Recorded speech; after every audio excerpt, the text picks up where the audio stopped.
Today we're going to start Kufi Davar Hama'amid. We're going to read halacha even though it's not going to be directly related to this time share. Let's read inside. You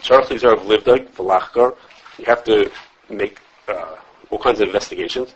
Nowadays,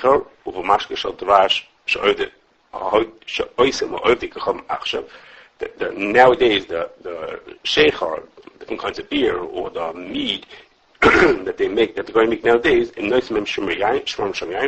might put in the lees, the leftover pieces after you make wine, as a source of yeast. You have to make sure that they didn't put that in, because if they did, then it would be treif. Again, we're in the middle of halachas of things that are usher because there's a chashash that there might be some wine mixed into them. So the Shulchan tells us there's other chashash. Now the Ramah says, if they put them in, if that's typical that they put them in, also then you can't buy it. Unless there's 60 times as much beverage as there is shmarim. But this that I told you that if there would be shishim would be good enough, the legal timer, it doesn't give taste. The time I feel about the if it would be a legal timer, then it would not be bottled no matter what, even 1,000 times. So this Ramah is the center, the nexus of a very big question about Davar Hama'amid. Davar Hama'amid, we're going to talk about Davar Hama'amid today.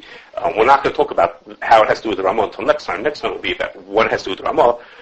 But sort of as an introduction to that, we're going to talk about a lot of things that have to do with Davar Hama'amid.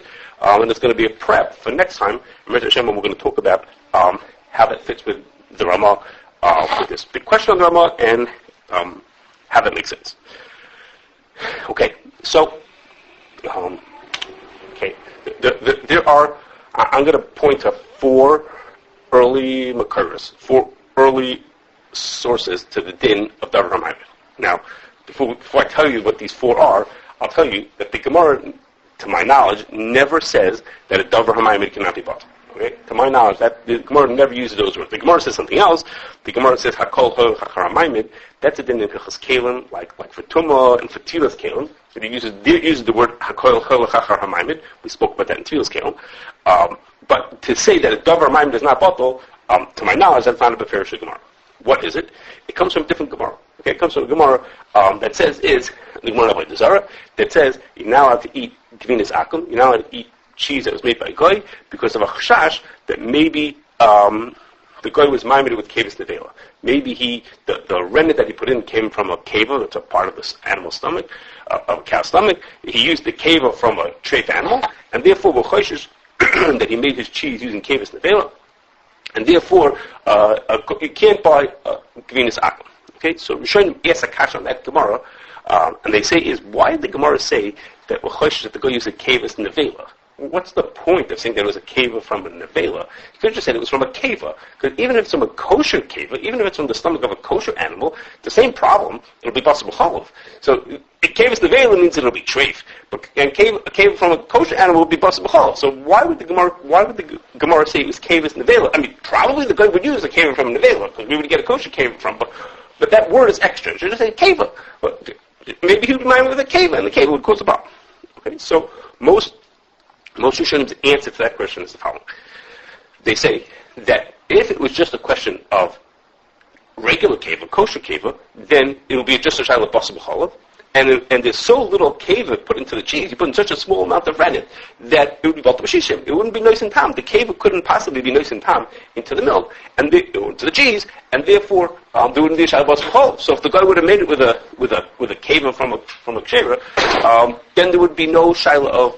There would be no problem. It wouldn't be awesome out that. So Chazal wouldn't have asked him because it wouldn't have been a gzera out of kavas kshera because kavas kshera is nothing.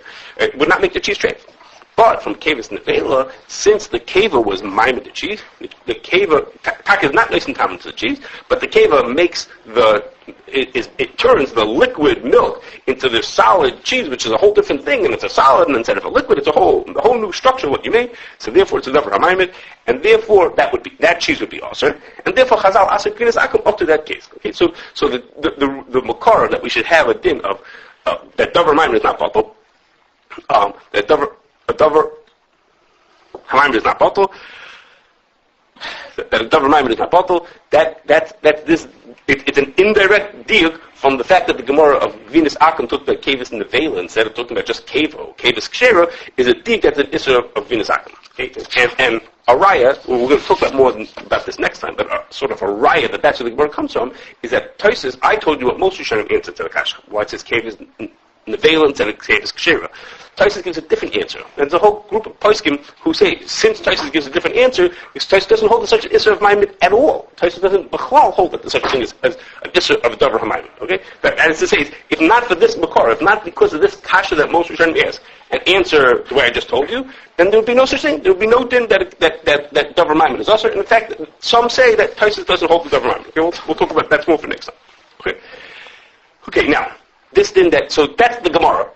That's the Makar that we have such a din that the Davar Hama'amid is also. Okay. That I don't see, well, maybe next time I'll tell you that I did see it, but for now, I don't see it beferish any place in Hilchos Taruvis that Davar Hama'amid is not bottle. And Hilchos Taruvis is a bunch of different things that are not bottle. If it's a barrier, it's a Davar Choshev, there's all kinds of different, even Avital Time, a bunch of things that are not bottle. It's not so far I'm telling you that it's not in Hilchos Taruvis. It is in Hilchos Basa B'chol. Okay, so I'm going to tell you two dinim in Shulchan Aruch and one Beis Yosef. Okay, one is essentially this din. But I just told you that there's a difference between whether your maimed cheese with Kavis Neveil or Kavis Kshera is in the Mechaber and the Ramah in Sim Pezai in Hilchos Basa B'chol, where it says if your maimed cheese with Kavis from a Nevela, then the cheese is straight. If your maimed cheese with Kavis from a Kshera, then then the cheese is kosher. Okay, so the deal from that Gemara is brought in Hilchos Basa B'chol. Okay, it's brought in Hilchos Basa B'chol that if you make cheese this way, it's kosher. If you make cheese this way, it's straight. Okay, so that's a case where the Ramah says that the Ramah uses the word, and because the Davar Hama'amid is not possible, because the Mechaber doesn't use those words, but that's clearly what he means. If the Ramah speaks it out, that's because the Davar Hama'amid, if it's makes the thing trade. Okay, it's not going to be bottle. Okay, another case in Hilchos Pesach. Okay, in Hilchos Pesach, it says if you made cheese, you maimed a cheese with something that was chametzik. Not clear exactly what that means, how that works. But anyway, if you maimed cheese with chametz, maybe it's a soft cheese. And if you maimed cheese with chametz, then the Mechaber says is that the cheese you can't eat that cheese on Pesach. Okay, so it's another case where the reason why you can't do it is because of Davar Hama'amid. That's a case in Hilchos Pesach. Okay, and the last is that you probably remember this also is that in the end of Simon Kufta as well, when it's din of Chalav Akum and Venus Akum, the Mechaber brings this din. He says that if you have yogurt, which is made from Chalav Akum, so you're not eat it, and now you take a scoop of that yogurt. I don't know if it says on your yogurt, but on some of them it has live culture. So you take a little of that yogurt and you plop it into some more milk, okay, and then it starts to act on that milk and turns that milk into yogurt. And then you take a scoop from that into another one, okay. If you do that, those three hamadas, if you take a scoop from each one 3 times and to the end, then the last one that you have is mutter because the hamada, the fact that you started with chalav akum, is gone after 3 bitulim. It's already going to be gone. Okay. The only thing that has. That's a good point. Very good. We're going to talk about that. I'm going to come to that in a second. So in this case of yogurt, the Shulchan says that if you did it 3 times, then it's going to be bottle. Okay. Of course, the underlying implication is had you done it only 1 time, of course, it's not kosher because it's a very small amount. We spoke about it then. The amount that's in there is bottle v'shishim. But the point that if a lot of times, then it's so bottle that it becomes mutter. Okay. Well, whatever that thing is, that's not relevant to today, at least for right now. But the overall point is that before that it was not bottle because of the Davar Hama'amid. Okay. So this is my earlier makaris. I bet there are others that I didn't think of. But one is the Gemara, from which the whole din starts. And then 3 places where the Shulchan Aruch is essentially the same. Okay. It's much nice about Sa'ir. Oh, we'll come to that. That's going to be for next time. We'll talk about it next time. Not today. Is that not minded? We're going to talk about it next time. That's what we'll talk about next time. Okay? Today we're just prepping for next time's going to be about Mishnah. Okay. Okay, now let's go to some examples, because I'm going to spend the rest of my time on different examples and exceptions. Okay, before I tell you my examples, and before I tell you my exceptions, I just have to mention that there is a machlokes. I told you the way we assume that Davar Hama'amid is usher, and that Davar Hama'amid is usher midrabanan. Okay, as the Prima Gun says someplace, he says anything that needs more than shishim is also a drabanan. Okay, anything that needs more than shishim is a drabanan. Okay, so something that's not bottom shishim is a drabanan. Okay, and most people assume that maimed is not bottom drabanan. Okay, but you should know there are two extreme shitas on the opposite of that, and that is the Shach brings in Sim Pezayin that there's a Yam Shloimeh who says that a maimed is always bottom, or just about always bottom. Okay, the Shach says, I don't agree with that. The Shach says, he brings the Yam Shloimeh, he says, I don't agree with it. But so on one extreme is the Yam Shloimeh who says, basically in almost every case, a maimed is bottle. And the opposite extreme is the Magen Avraham in Hilchos Pesach brings from the Torah, that when the Torah brings this din about cheese made with chametz, he brings the words from a Gemara, I don't remember the words in front of me, the Gemara on the same daf, Lamed Hey, but it's not talking about Gvinas Hakum, 20 lines beforehand. It talks about something not being bottled because it's, I forgot the words. It's like nikr b'taruvis, or it's visible. I forgot the words of the Gemara over there. And the Torah, when he's talking about Davar Hama'amid, makes it. He says it's. Maybe I have the words over here. No, I don't have it. Okay, it's as if the chametz is be'en. Okay, it's as if the chametz is be'en. So the Magen Avraham says you could be medayik that the Torah holds that Davar Hama'amid is not bottled midaraisa, because when something is can't be bottled if there's a tarubis. If it's be'en, then it's not bottled. So he says when he says it's as if it's be'en, so the Magen Avraham says that the Torah holds that the Torah holds it's not bottled midaraisa. Okay, now Chakakon says I don't think that's the way to read the Torah. The Torah just says it's like it's Ben. It's not really Ben. I mean, you don't see the pieces floating around. The Chakakon says it's not true. Really, everybody holds this to Rabbanan. And you should know those words that it's near like it's been is not brought in the Mechaber. Okay, so just the Torah holds like that. So it's such a shita potentially that mine is not bought the midaraisa. It's like we have extremes. The Marshal holds it's bought always. The Torah potentially holds that it's bought not even bought the midaraisa. And what most people hold, like the Chol Yaakov says, is that it's not bought the midaraisa. Okay. On that din, on this din that in Aruch Chaim, that if you make cheese with chametz, you say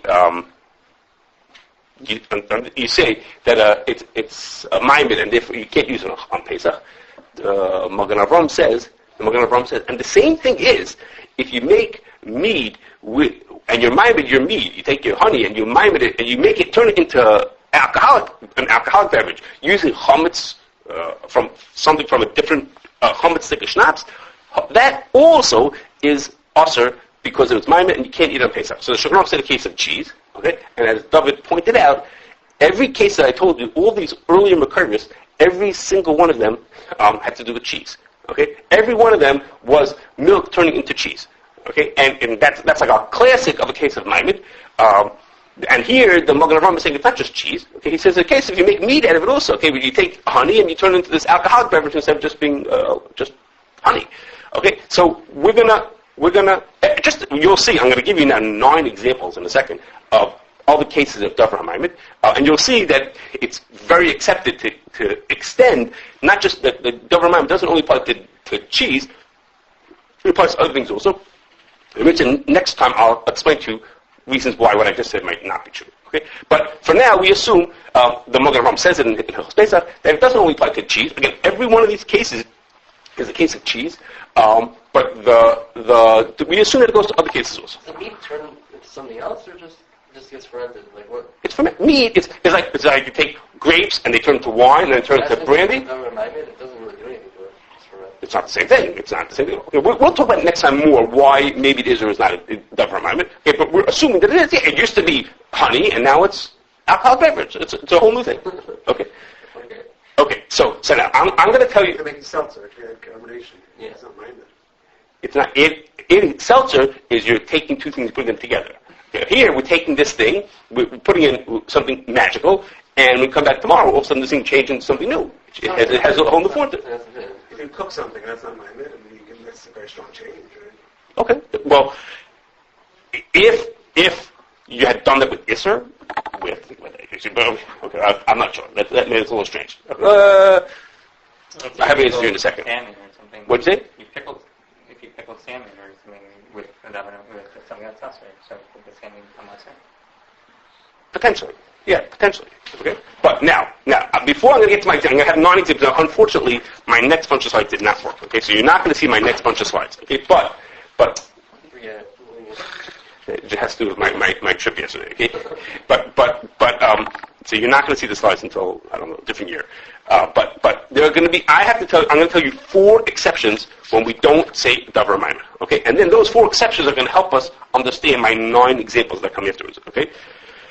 Okay, the first one is easy. Okay, the first one is what I told you beforehand. We only say Davar Hama'amid when there's Isser being Ma'amid Heter. But when it's a Shiloh Basar B'chalav, as I told you this already, when it's a Shiloh Basar B'chalav, then there's no issue of, then we don't say Davar Hama'amid. If Basar isn't the Chalav, like that, or Chalav isn't the Basar, and one is Ma'amid the other one, that's what I told you beforehand, that you're making cheese, that there's no Davar Hama'amid from Heter, because that's Shiloh Basar B'chalav, it has to be nice and tam. But if it's a Shiloh of Isser, then there's, the only Ma'amid is by Isser, number 1. Okay. Number 2. When you want, when something, in order for something to ask something else when it's a ma'amid, it has to be that it's inherently usher. The Ramah's word is it Davar in Pezayin, Davar ha'asr me'atzmai. It's inherently usher. Like in his case, the keva is from an avail. The keva itself is treif. But if the thing is not usher, but it just has a blia of isser to it, then it's not a ma'amid. Okay, from the logic of it, we say is the isser is not being ma'amid anything. The isser is just a blia. The other thing is being ma'amid. It's similar to din. This is a hilchos haruvis din, which is called the melech habalum b'dam. That if you have something, you have salt that has blood absorbed into it, and then you put the salt into a food, so the salt is avit l'taima. But the blood is not avit l'taima. The blood would be batal b'shishim. So we say, even though the salt is avit l'taima, the salt is batal into the food because the salt is kosher. The blood is not avit l'taima. So the salt and the blood are sort of like going simultaneously. The salt is avit l'taima, the blood is not. So it's a melech habalum midam and it's mutter. Even though the salt is treif, even though the salt is considered to be 100% treif, but the isser shaboy does not become an avit l'taima. Because the Isser Shabbat, the blood, is not Avit time. Only the salt is Avit time. Okay, that takas din hilchos haruvis. But here it comes over here also. It has to be Davar ha'asr me'atzmai. The Ramah says you only say a ma'amid when the thing itself is treif, not when something else is treif about it. Okay, so that example point is that happens to be relevant to us, and that is actually to our din and to our topic officially, so alcoholic beverages, which is we tell people that they can eat all different types of alcoholic beverages. So, yes and no. Okay, but you know that every single alcoholic beverage has got yeast in it. Okay, now yeast can be treif. For example, we tell people if you want to make your own beer or your own alcoholic beverages, you should get yeast with hashgacha, because yeast could be treif. Well, if yeast could be treif, and yeast is every single alcoholic beverage has got yeast in it. So wasn't the yeast ma'amid the beverage? So shouldn't that make everything treif? So how can we have a beverage list? Our alcohol list should just say is nothing. Everything requires hashgacha because everything has yeast in it, right? So the answer to that question is that nowadays the likelihood of the yeast being inherently kosher is very small. Okay, what? Did I say kosher? I'm sorry, inherently not kosher. Inherently not kosher is very small. The biggest chashas are that maybe some of the ingredients there were made on treif kalim. Maybe the yeast itself was spray dried on treif kalim. Maybe the processing equipment had other things been going on in it. But the chance of the yeast being inherently treif is very small, and therefore, if they used yeast in making this, in making your beer or your whiskey or whatever you're making out of it, whatever you're making, it's not a Davar Hama'amid because it's not Davar ha'asr me'atzmai. Okay, the yeast is not inherently treif. What? It's really hard to imagine nowadays if you maybe it could be. It could be you propagate it on sugar, and the sugar theoretically could come from grape juice. Okay, but it's very unlikely that should happen. Why is it unlikely? It's just the mitzvah. It's just why would somebody go and take sugar and turn it into sugar? Take grapes and turn it into sugar and make it to use for glucose. And there's a zillion sources of sugar all over the place, of glucose all over the place. You're saying it's ripe sucrose is not treif sources. Like 95%. Like it's very small chance that it should come out from something that's treif. So it's something that we wouldn't really be cautious for. It's not a realistic chashash that that's going to come from those things. That it could, I guess it could be, but that's not the real chashash. The yeast, you should just know, almost all yeast in the world either has hashgacha or could be certified without changing much. But there are some that are made on treif kalim. There's, the more serious issue is the kalim issue. So for kalim issues, that's not a shayla for b'diavad. Once it's made, it's made. I shouldn't be taking it. If I have something in treif, I shouldn't be putting it in my food because the bittul is chakil. I shouldn't be putting it in. But if it's already made, then it's going to be bought. Okay? Okay. The third exception is when we have. I'm sorry, I don't have slides to keep you attentive. Third example is if the Rambam says this one also in Pei Zayin. What happens if the hamada happened from two things together? One was kosher, one was treif. So then we say that it's zev zagarim, and the food is mutter. Okay, with an exception. The Rambam doesn't say this, but the Taz and Shach both pointed out. If the Isser has enough to be mamid by itself, if there's enough quantity or quality of the Isser to do the hamad by itself, then we don't see zev zagarim. Okay, we may see an example then in a second. Okay, I don't remember.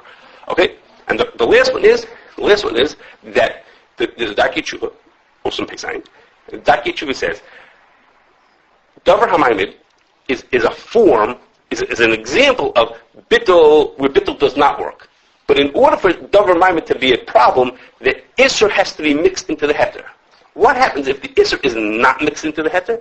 The Isser is on the side, and it somehow had an effect on the heter, like in your case, you cooked the food, so the Isser is here, and you somehow had an effect on the food, but nothing's mixed in, no Isser is actually in the heter, then the Darkei Tshuva says that's not considered Davar Hama'amid. Okay, Roshach, there's a whole explanation as to how that plays into why Davar Hama'amid is not bottled, not for now. Okay, but Roshach said you could apply that Darkei Tshuva to something that's very modern, okay, and that is something called glucose isomerase.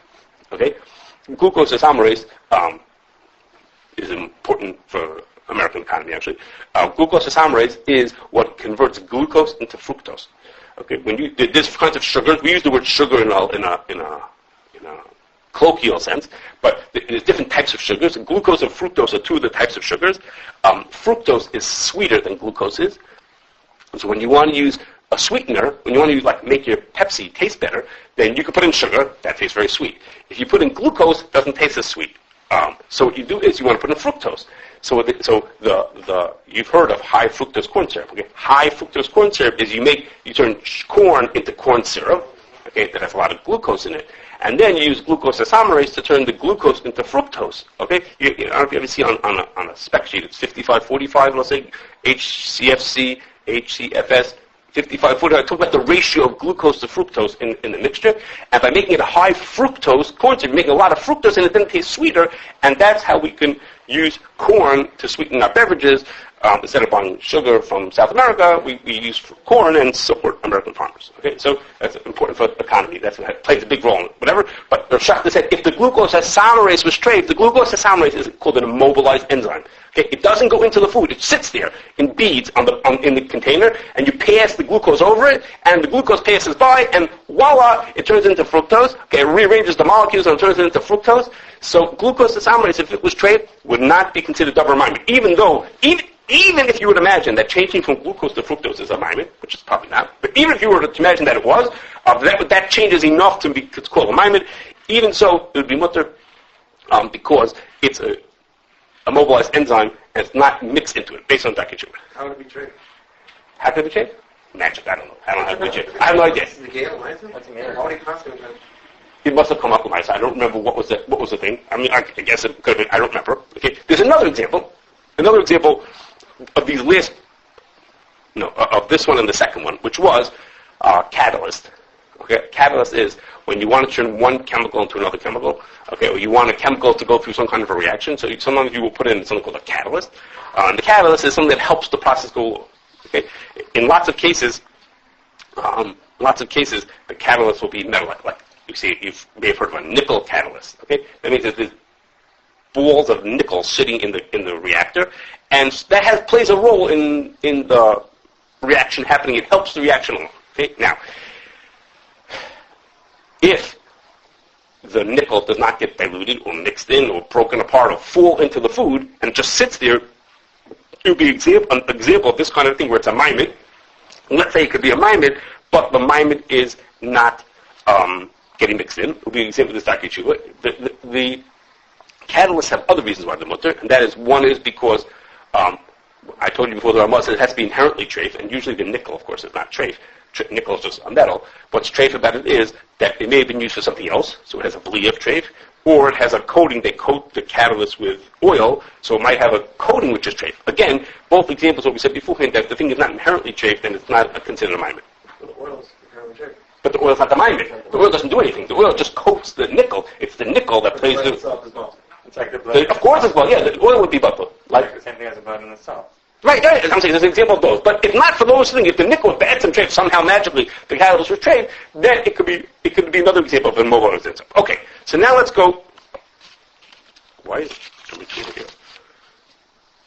Oh, okay. So I'm going to give you 9 examples, contemporary examples of Davar Hama'amid. Okay. I don't know where that one. Oh, look at that. My exceptions are here. Okay, I thought the exceptions were not here. I thought these slides did not work. I'm sorry, guys. Again. Sorry again? I'm not going to say it again. Okay. Those are exceptions. Okay. I didn't bring an example for Zev Zigar. That's right. I was going back magic. I don't know what's happening. Okay, sorry guys. It has to do with my trip yesterday. Okay. The first example is the meat. I told you the Magen Avraham said his example of the meat. Okay, that was number 1. Okay, number 2, cottage cheese. Okay, the way you make cottage cheese is, or a lot of soft cheeses, is you take milk and you add some kind of an acid into it. At home you would add vinegar or lemon juice or something like that. And when the milk gets acidified, it gets too acidic. And what happens is when the milk gets too acidic, one of the proteins called casein and the fat separate out of everything else, and it turns into a cheese. Okay, let's say in the case of cottage cheese, the curds, the chewier parts, float out to the top, and then you mix them with the whey, or you don't mix them with it, but it separates. Okay, it does this change to make the cottage cheese. Okay, now assuming that the acid was kosher, okay, we would be okay, except that some people will add in rennet to help speed up the process also. Okay? Instead of using just an acid, they'll add some rennet also. Rennet, as I thought I said beforehand, is like a keva. Rennet is what makes hard cheeses. Okay? It also separates casein and fat to make hard cheeses instead of making soft cheeses. So some people add rennet also. But when you make a soft cheese, when you make like a cottage cheese, you get very, very little rennet. Okay? The rennet is not possible that it could be mimed this milk into cheese. In no way is there enough rennet to be mimed the cheese with that. And therefore, even if the rennet is treif, it's going to be zev zigar. Okay? Because the hamada, the creation of the cottage cheese came about because of 2 things. One is the acid and one is the rennet. The isser doesn't have enough to do the hamada by itself, and therefore, even if the rennet that was put in was treif, it would be zev zigar, and it was zev zigar, and the cottage cheese would be mutter. We wouldn't let our companies do that, right? I'm not talking about doing l'chatchila. I'm talking all my examples are things that happened already. Okay, if someone did it, if you had it, Cottage cheese needs a shkacha, right? So nobody. how would somebody? You're asking a very sophisticated question. Okay, I'm talking about lamaisa. If we had a cottage cheese in front of us and someone put in, okay, we'll figure out the case. Okay, I'm trying to make out a point. I'm not trying to tell you to go buy it. I'm not telling you to go to the supermarket. I'm just giving you an example of a zev zigar. Okay. Now, what happens if it was not cottage cheese, but it was vinegar? Okay, vinegar. If you leave something alcoholic, not like schnapps, if you leave something like wine out by itself, you just leave it out, take the cover off, and leave it exposed to the air, it'll turn into vinegar. Okay, the alcohol turns into what's called acetic acid, and you'll have vinegar. Okay, Called what? acetic acid. The alcohol turns into something else called acetic acid, and it becomes vinegar. Okay, if you look on your vinegar jar at home, it'll say 5% acetic acid. Okay, so it'll happen by itself. If you leave the bottle of wine uncovered, that's what'll happen. But if you want it to happen faster, you add your own acetic acid to it. Okay, or you add what's called mother of vinegar. Okay, you put in whatever, like shmarim, you add something in that makes it adds in a clump of what's called acetobacter, the bacteria that does this, and it turns the wine into vinegar, or the alcohol into vinegar. That's what it does. Okay, so if you put that into wine, then the wine into kosher wine, then it would be treif. Then we would say that it was maimed. Even though if you wait around for long enough, the wine will turn into vinegar by itself. It doesn't need this; it'll do it by itself anyhow. But this is a case where the maimed of Isser does have enough to do the hamada by itself, because here, in fact, it did it very quickly by itself. So therefore, in this case, it would be Osir. How do you put that in? Okay. Now, we had a variation of this shaila, came from a company like this. this was actually this happened for real, for our shkacha, for us. A company, it was a bakery that had been operating for 7 years. Bakeries don't like to use yeast like most of us use at home, from a powder or even from a refrigerator. They don't like to use that. They like to use sourdough. Okay, they want to get their yeast from sourdough. I'll remind you, sourdough means you take dough, and yeast comes in from the atmosphere by itself, and you have dough that has yeast in it, and if you let it sit for a whole day, if you let it sit for a day, the yeast keeps on building up inside there until the thing that you have left is sa'ar. It's this ball of yeast, a ball with a very concentrated amount of yeast. It tastes awful. That's why it's called sourdough. Okay, it tastes awful because it's all this yeast in it. And then you use that for tomorrow's yeast. Okay, and then tomorrow, after you make your batch of bread, you take a little piece off and you save it again for the next day. Okay. For those of you with little kids, that's the longest Pesach has to do with it. Okay. Anyhow, so that's what sourdough is. Okay. So this company like this. When the company, I'll explain the answer to it. For those who don't know Rabbi Kunda. So okay. So okay, I'll explain that answer. The company did like this. When they started, they took grapes. If I remember the story correctly, they took grapes and they squeezed grapes to make 4 ounces of grape juice. Okay, by themselves. Okay, squeezed 4 ounces. They made 4 ounces of actual grape juice, and they left it on the counter for a day. Okay, and what happened is, by the time you came back tomorrow, then the yeast from the peels and from the atmosphere had started working on the grape juice, and now there was a nice amount of yeast living in there, working on the grape juice. Okay, so to that 4 ounces of grape juice, they now added 4 ounces of flour and 4 ounces of water. Okay, so they had 12 ounces altogether. And they left that sit for a day. When they came back the next day, okay, then that's now the third day. When they came back this third day, now we had 12 ounces with a lot of yeast in it. The yeast propagated and kept on building itself up. So now on our third day, when we had 12 ounces, they added 12 ounces of flour and 12 ounces of water. Okay, and now they have 36 ounces. They left that for a day. Okay, and they kept on doing this until they had built up to having an 80-pound batch of flour and water, an 80-pound batch that was full of yeast. Okay, it's 80 pounds of sourdough. That's what they had. And now what they do is, from then on, for the past 7 years, what they do is, every single day they do the following. They take out 40 pounds of that batch, and they use it all around the bakery. To make all their breads and things like that they have to make. They take those 40 pounds out, and then they put in 20 more pounds of flour, 20 more pounds of water, so that tomorrow they'll again have 80 pounds from which they take 40 pounds. Okay, they've been doing this for 7 years straight. Okay? This sourdough has been kept alive for 7 years, and they've been baking from mamash for 7 years. And they came for Ashkafa, and we said, well, where's your sourdough? And they told us the whole story of how they got their sourdough, okay, where the sourdough came from. Now, so remember, the beginning of the story was Stam Yayin. Okay, the first day, 7 years ago, Jose squeezed the grapes, and he made Stam Yayin. Okay, so the whole thing has a hamada from Stam Yayin. That's what happened. He started with Stam Yayin, and he was miming it again and again and again, and they've done it now thousands and thousands of times. Think about how many times they did this over the past 7 years. So on the surface of it, it should not be bottle. It should be many hamadas. Okay, why it's not? I mentioned before in the Beverages about 3 hamadas to get rid of it. Not for today. We talked about that once before.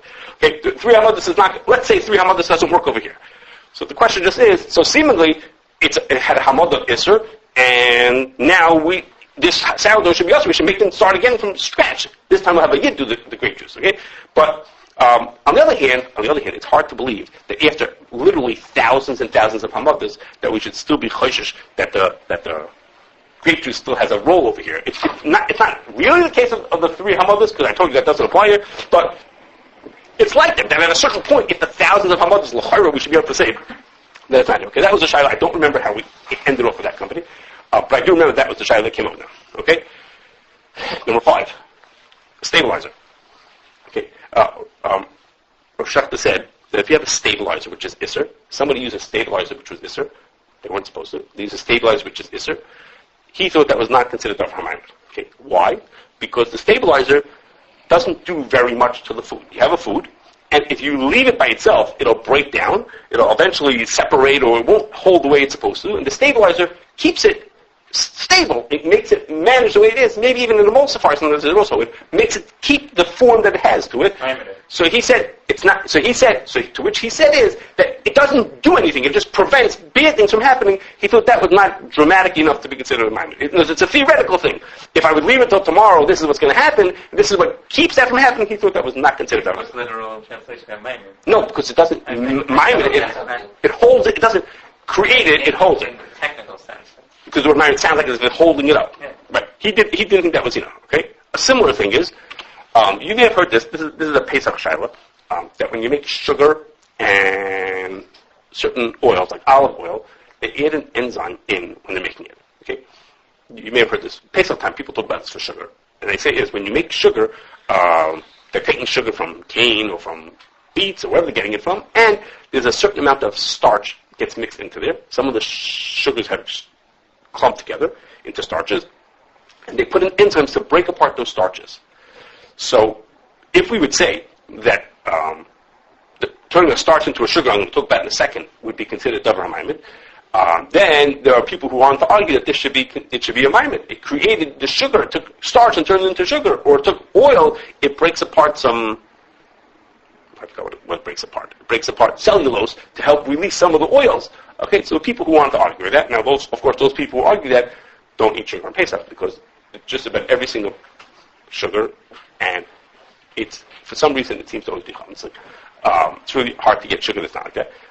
So even with Kashrus Pesach. But the thing is that in truth, the overall effect on this food is, I don't want to say, almost imperceptible. Which is to say, of a zillion pounds of sugar, it added a tiny bit that used to be starch would be sugar, so it increases yield a little bit, and in the oil you get a little more oil out of it. But in the overall picture, it's not changing the taste or any big change, and therefore that's assumed to not be considered Davar Hama'amid. Okay, and if we were to take the enzyme just for the starch itself, it might be Davar Hama'amid, but in the big picture, it's not Davar Hama'amid. Okay, now my last three examples, you see this three. So it's bottom? It's bottom. Yeah. The ma'amid means it would be a reason why it would not be bottle, but if it's not a ma'amid, then it's bottle. Okay. Okay. Now, for my last three examples, I have a feeling that these slides are not going to work right. Okay, but you're going to have to just bear with me then. Okay. I'll remind you that we talked about this plenty of times. That starch, like from potatoes or rice or corn or wheat, starch is comprised of many, many sugar molecules. Okay, that word sugar is being used loosely. Okay, many sugar molecules, and hundreds or thousands of sugar molecules, and you could break those molecules apart to make smaller molecules. Okay, and what happens is the smaller, the fewer sugars that there are in a row, the sweeter it is. So a starch, think about a potato. Okay, potatoes aren't terribly sweet, or rice, or corn. Itself is not so sweet. If you break down the starch into fewer sugars, not such long chains, then it's sweeter. Think about corn syrup. Okay, think about carrot syrup. Okay, carrot syrup is starch broken down into sugars, into smaller chain sugars, and it's sweeter. As you get smaller and smaller, it's shorter and shorter chains. It's sweeter and sweeter. Starch has sugar? Starch is comprised of many sugars. Okay, starch. If you look on a nutrition facts of a food, it says carbohydrates, and in that is sugars, because carbohydrates and sugars is the same thing. A potato, the starch in a potato is thousands of sugar molecules strung together. Okay, that's what a starch is. And again, you can break them apart, and as you break them apart, they get sweeter and sweeter. So I'm going to tell you about three ways to do that, three versions of that. Okay, to see whether they seem like Davar Hama'amid. Okay, now here's a picture, a very crude drawing. Okay, by yours truly. Okay, and that's just like this. I'm showing you four things. The first is a starch, okay? And each of those little stars is supposed to be one sugar molecule, okay? Get it? So the starch has got many... What is this sugar? What? What is this sugar? You wonder really what it is? It's Well, 6 carbons and a bunch of... It's a clump of enzymes? C6H12O6. It's a thing. It's a molecule. I think we had it last time. I don't remember. It's a bunch of C6H12O6. Yeah, it's a bunch of things together. That have to come together, and we're just calling it... They create something which we call, again, there are more than one type of sugar. I'm using that term loosely for sugar. There's galactose and sucrose and fructose and glucose is a bunch of them. Okay, but we all call them together sugar. They roughly all have, almost every one of them has the formula C6H12O6. And that's what it is. Okay, it's a thing that it tastes sweet. Okay, so if we have starch, it's got thousands of these things strung together. Okay, dextrin, also known as polysaccharides or maltodextrin, is a broken apart version of that. Okay, and the dextrin's got all different lengths of it. Okay, you break apart the starch in a certain amount, you get a dextrin. Okay, some starch. Some sugars come in two together. Okay, you're very familiar with this. Okay, table sugar. Okay, we're going to see table sugar in a second. Table sugar is just two sugars together. Okay, very, very sweet. Okay, and a monosaccharide, just a plain one sugar by itself, one sugar molecule by itself, a mono, one sugar molecule by itself is seemingly is the sweetest. Okay, so now, okay, the first one we're going to talk about is alpha amylase. Okay, alpha amylase is an enzyme which is found in saliva. That's not where they get it from commercially, we hope. A bunch of people spitting into a bowl. But alpha amylase is an enzyme that breaks blood sugar, and what it does is, let's see, hopefully the next slide works. Yes, it makes starch into dextrin. Okay, that's what it does. It takes starch and it breaks it apart into what we call polysaccharides or maltodextrin. It goes by a bunch of different names. Seemingly, that's considered Davar Hama'amid because it takes the bland thing and turns it relatively sweet. Okay? Sweeter a bit. What do you say? You know, they're all still there. The breaking down of them already makes it somewhat sweeter. It's assumed that that's considered Davar Hama'amid. Okay, now, the next one, a variation of that is called barley beta amylase. Okay, you see that the alpha and the beta is just because there are many, many amylases, and amylase is something that breaks down sugar, breaks down starches. This one is called the second one, okay, beta amylase, okay, but particularly the one that comes from barley. Now let's see if this works. Yes, okay, and it has a very particular, interesting property. It takes starch and it breaks down to something very specific, maltose. Okay, maltose is a disaccharide. It's two sugars together, and they're both glucoses. Okay, so it breaks down starches into maltose. Okay, that's what it does. Okay, so barley beta amylase does that. Now, other beta amylases don't do that. Other beta amylases break down to other things. But barley beta amylase has this particular property that makes maltose.